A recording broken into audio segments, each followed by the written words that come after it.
कई कमेंट्स आते हैं कि एनएफटीज को एक्सप्लेन करो, एनएफटीज क्या है, एनएफटीज कैसे बना सकते हैं, एनएफटी से कैसे कमा सकते हैं, कैसे एनएफटी से लोग अमीर हो रहे हैं। आज की इस वीडियो में आपको सब बताने वाला हूं, बिना डिस्ट्रैक्शन के, पूरे फोकस के साथ। अगर आपने ये वीडियो लास्ट तक देखी तो इस वीडियो के एंड तक एनएफटी आपके लिए बहुत ही सिंपल हो चुका होगा। आपको पूरी तरह से पता होगा एनएफटी कैसे बनाए जाते हैं, कैसे कमाया जाता है। तो चलिए अपने कदमों को बढ़ाते और डुबकी लगाते हैं आपके सारे सवालों के जवाबों में। तो एनएफटी का मतलब होता है नॉन फंजिबल टोकन। जैसे कि आप देख सकते हो, दो वर्ड से ये बना है, नॉन फंजिबल और टोकन। सबसे पहले समझते हैं नॉन फंजिबल क्या है। फंजिबल का मीनिंग है रिप्लेसेबल, जो चीज रिप्लेस की जा सकती है वो है फंजिबल। और नॉन फंजिबल क्या हुआ? इररिप्लेसेबल, जो चीज रिप्लेस नहीं की जा सकती। दुनिया में ऐसी बहुत सारी चीजें होती है जो रिप्लेस नहीं की जा सकती। बहुत सिंपल एग्जांपल दूं तो कोहिनूर हीरा रिप्लेस नहीं किया जा सकता। ताजमहल एक लौता है, यूनिक है, रिप्लेस नहीं किया जा सकता। पेंटिंग्स होती हैं कई, लियोनार्डो डा विंची की पेंटिंग मोनालिसा एक लौती पेंटिंग है, मोनालिसा रिप्लेस नहीं की जा सकती। अब थोड़ी रिलेटेड एग्जांपल आपको देता हूं, थोड़ा सा आगे बढ़ते हैं कि दो लोग हैं, चौधरी और चंडेल। दोनों के पास 2-2 हजार का नोट है। चौधरी ने चंडेल को 2000 का नोट दे दिया, चंडेल ने 2000 का नोट चौधरी को दे दिया। दोनों ने एक दूसरे को नोट पास कर दिया। क्या कोई फर्क पड़ा? कोई फर्क नहीं पड़ा, क्योंकि वो 2000 का नोट रिप्लेसेबल है। मैंने तुझे दे दिया, तूने अपना नोट मुझे दे दिया, कोई फर्क नहीं पड़ा, फंजिबल है।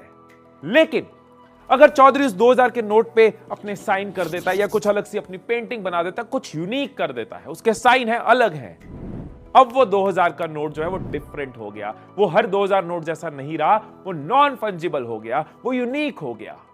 हम सबके पास ऐसा कुछ ना कुछ जरूर होता है जो नॉन फंजिबल होता है, जो हमारा स्पेशल होता है, जो यूनिक होता है। जैसे कि आप अगर कोई आर्ट बनाते हो, कोई पिक्चर क्लिक करते हो, या फिर कुछ डिजाइन करते हो, या कोई गाना रिकॉर्ड करते हो, ये सब नॉन फंजिबल है। ये आपका अलग है, ये आपका यूनिक है।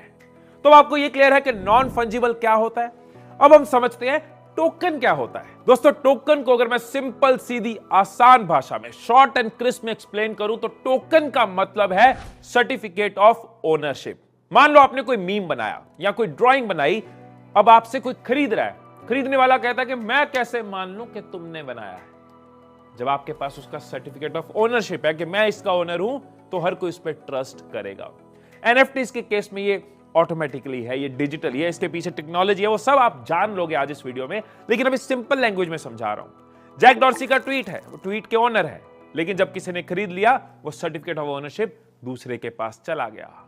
आपने कोई जिफ बनाया, कोई मीम बनाया, कोई फोटो क्लिक करी, वो आपकी है, वो एनएफटी के अंदर आपको बिलोंग करती है।